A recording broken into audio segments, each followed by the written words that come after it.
My husband's aunt accidentally CC'd me on an email mocking my business as a Pinterest hobby. I said nothing, but I took screenshots. Then used that mock email in my next marketing campaign. When they doubt you, go bigger. It went viral. She called me screaming. I just whispered, thanks for the tagline. I've always known I wasn't part of the family in my husband's eyes. Not the way they wanted, anyway. I'm not from Tulsa. I don't go to church every Sunday. I didn't come for money, and I don't wear pearls or host charity tees. I'm from Denver. Grew up in a duplex, not a gated neighborhood. And I work hard.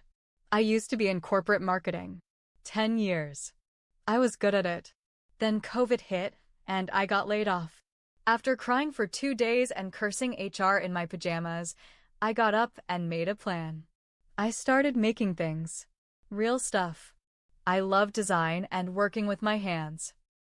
Rustic shelves, entryway tables, centerpiece boxes, all made with reclaimed wood I got from salvage yards around Colorado. I branded it right. Built a Shopify. I did what I knew how to do. I marketed the hell out of it. It took off. Not overnight, but enough to pay bills. Then more than that. I wasn't just playing with crafts, I was running a legit business. But Cheryl never saw it that way.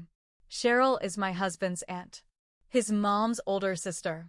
She's the type of woman who calls herself old-fashioned, but really means controlling and mean. Always has a martini in hand, always judging people. You could be on fire and she'd ask if you remembered to wear deodorant. She never liked me. She never said it, but she didn't have to. It was in the fake smile she gave me when I said anything about work. It was in the "ah" she muttered every time I brought up a project.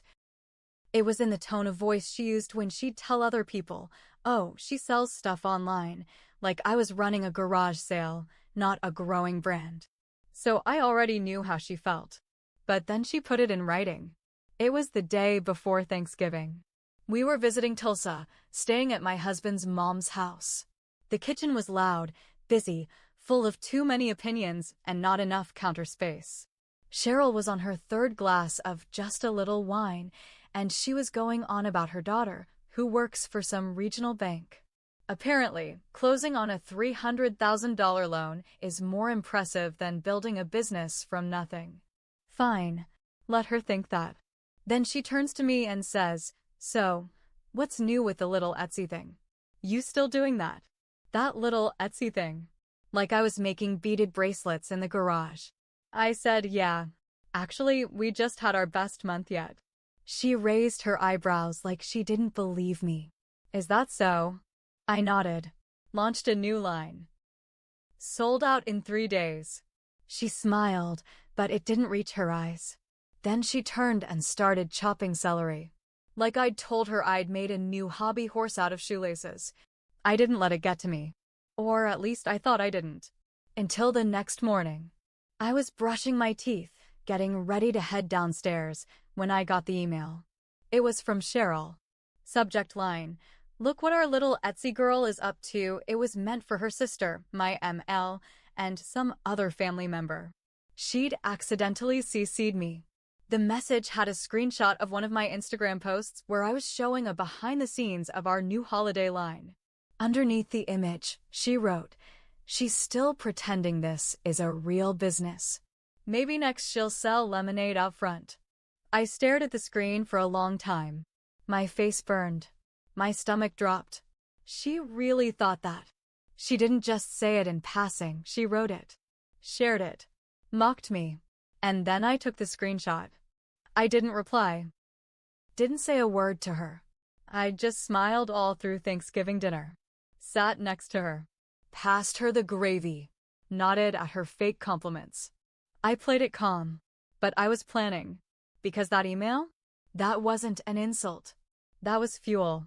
3 weeks later, I launched a new marketing campaign. I knew what I wanted to do from the second I got home. I called Katie, she's a friend from my corporate days who now freelances in brand strategy, and I told her, I want to turn this email into a campaign. I want people to see what women like me deal with. We worked fast. Designed a bold graphic with the blurred screenshot in the center. No names. No identifying marks. Just the message. Then in huge white text across the top, "When they doubt you, go bigger." Underneath, in my brand voice, I wrote, "They'll call it a hobby. They'll laugh behind your back. They'll think it's cute that you're trying. Let them. Then show them what success looks like. Welcome to our biggest launch yet." We dropped it on a Monday. By Tuesday night, it was everywhere. The post blew up on Instagram. Shared by influencers. Reposted by women's groups. Commented on by people I didn't even know. Messages poured in. Hundreds. All of them with their own stories of family members who didn't believe in them. Coworkers who mocked their dreams. Friends who called it a phase. The ad hit something deep. And sales? We had to restock in 48 hours. I had to bring in temp help just to keep up. Then Cheryl called. I didn't answer the first time. Or the second. I knew she saw it. Knew it had to be eating her alive. Then came the text, "Call me now." Then, "Is that post about me? You're making me look like a horrible person." Then she called again. I answered. She didn't say hi. Didn't ask how I was. She just started screaming. "What the hell is wrong with you? That ad? That's slander. You're making me look like some jealous, bitter bitch to the whole world." I let her rant. Let her yell. Then, when she stopped to breathe, I said one thing, "Thanks for the tagline." She went silent. Then yelled louder. I hung up. After I hung up on Cheryl, I waited. Not for an apology, she was never going to give me that. I waited for the storm. And it came. By the end of that week, my husband's phone blew up. His mom, his cousin, his other aunt. Cheryl was in full damage control mode. She told everyone I had publicly shamed her and sabotaged the family name. She made it sound like I'd posted her social security number online. The truth? She was embarrassed. And mad. Not just because I exposed her pettiness, but because it worked. My business was blowing up. I was making money. People were talking. And not about her. My husband, to his credit, stood by me. But it wasn't easy. We fought more than we ever had. "She's saying you did this on purpose to make her look bad," he said one night, tossing his phone onto the table. I'm tired of being stuck in the middle. I looked at him. She did that to herself. I didn't make her type that email. He didn't answer. Just stared at the floor. Then came the next twist. Cheryl went online. She didn't name me directly, but she posted on Facebook, public post, of course, a long, dramatic rant about certain people using family disagreements to profit off hurt feelings and how family should be sacred, not used as clickbait for likes and sales. And her little posse ate it up. The post got over 200 comments. Most of them from her church friends and wine club ladies saying things like, "You're so strong," and people forget where they came from when money gets involved. One woman actually commented, "You were just trying to support her business, and this is how she repays you?" Support? She never shared a single post of mine. Never bought one product. Never even liked a photo. But now she was painting herself as the victim, and her followers believed it. I should have ignored it. My husband begged me to, but I couldn't. Because one of her friends, some woman I didn't even know, left a comment that said, "Some people will do anything for attention, even tear apart their own family." Sad. And Cheryl liked it. So I posted something of my own. I didn't name her. I didn't show her face. But I told the story. I posted the full version of what happened. The email, the mockery, the exact words. She's still pretending this is a real business. I said I was quiet. I didn't confront. I didn't clap back. I used it. I turned pain into power. And I won't apologize for that. That post went more viral than the ad. It got picked up by a women's business blog, then a podcast. Then a local news segment in Denver reached out to feature my brand as part of a small business spotlight. That's when Cheryl really lost it. She tried to get me to take the post down. sent me a long, emotional email about how this has gone too far and how she was losing sleep over it. Then she tried a different tactic. She called my mother-in-law and said, if she doesn't stop, I'm getting a lawyer. My ML didn't respond how Cheryl expected. She said, sue her for what? For quoting you. Then she hung up. That's when Cheryl made her biggest mistake yet. She wrote me another email. This time, she didn't mock me. She threatened me. She said she would ruin my name in Tulsa. Said she had connections at local chambers of commerce, business groups, and even a friend who works in the media. She said, if you don't remove your post and issue a public apology, I'll make sure everyone knows you're unstable and vindictive. I read the email 3 times. Then I screenshotted it. Again.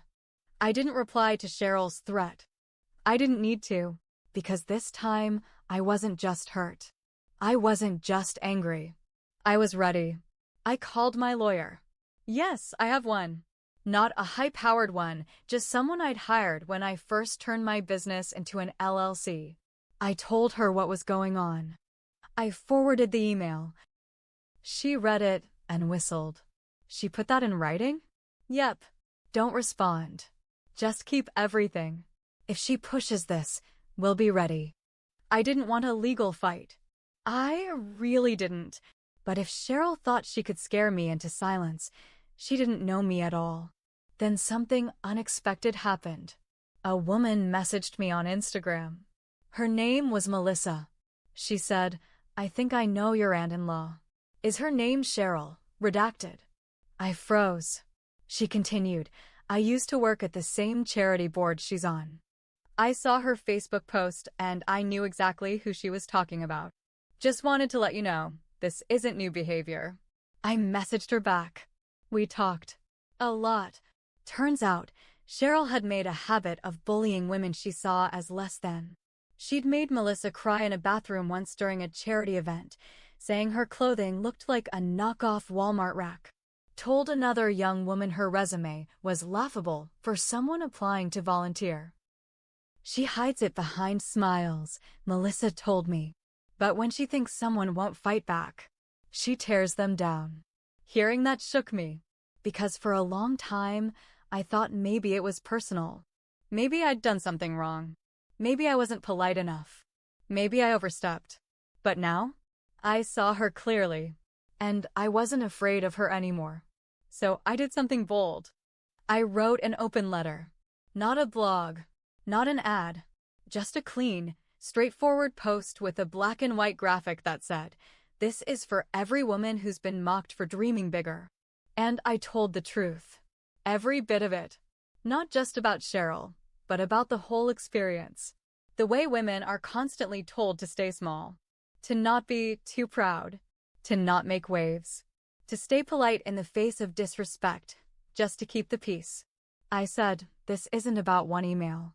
This is about every time someone laughed when you said you had a vision. Every time they called it a hobby, not a business.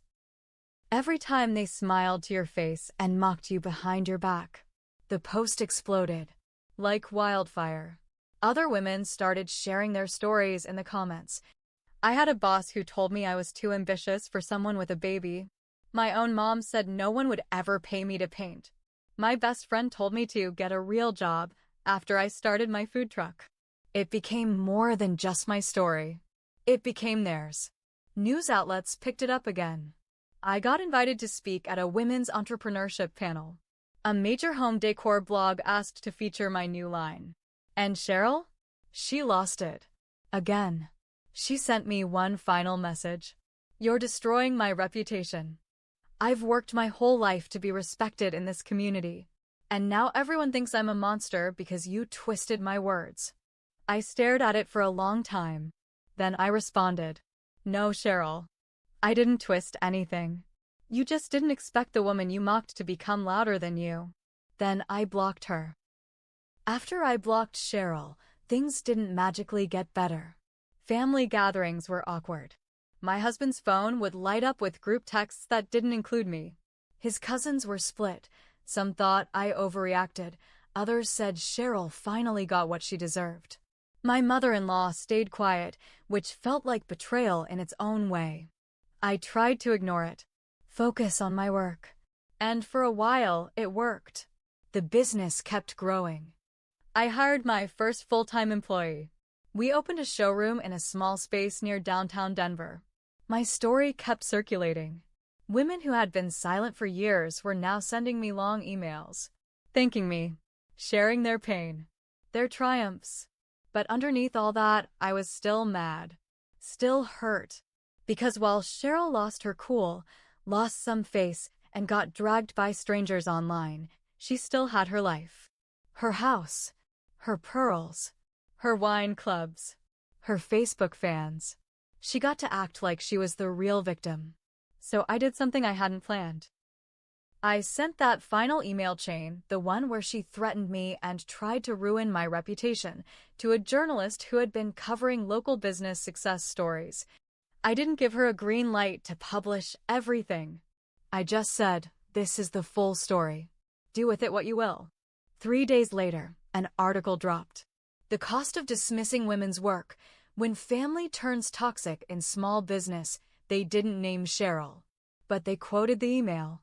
They blurred the screenshot, but included enough to make it clear what kind of behavior was being exposed. And then came the real fallout.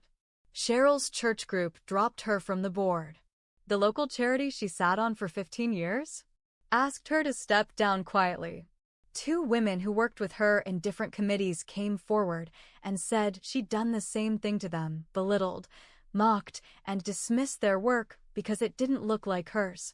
Cheryl called my husband in tears, said I ruined her life, said I twisted everything. But here's the part one didn't expect. I didn't feel satisfied. I thought revenge would feel like fireworks, like closing a chapter. But it didn't. It felt messy, cold, because in the end, Cheryl was just a bitter woman who tried to tear someone down. And I let her live in my head long enough to turn me into someone I didn't like very much either. I didn't regret standing up for myself. I don't. She had it coming. But I do regret how far I let it go. My husband and I took a break 2 months later. He said I changed, said I'd become obsessed with proving a point more than living our life. He wasn't wrong.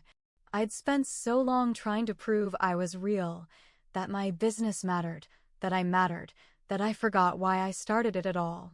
So I stepped back. Not from the business. That stayed strong. But from the noise. From the need to respond to every insult. From trying to win a war with someone who wasn't worth it. Now, I run a successful brand. I speak at events. I mentor younger women trying to start from scratch. And Cheryl? I don't know what she's doing. And I don't care. Let her explain why she's no longer on any of the committees. Let her tell her version of the story. People can believe whatever they want. I got what I needed. Not her apology. Not revenge. Just proof that I was never the joke. She was. And I don't need her approval anymore. I never did.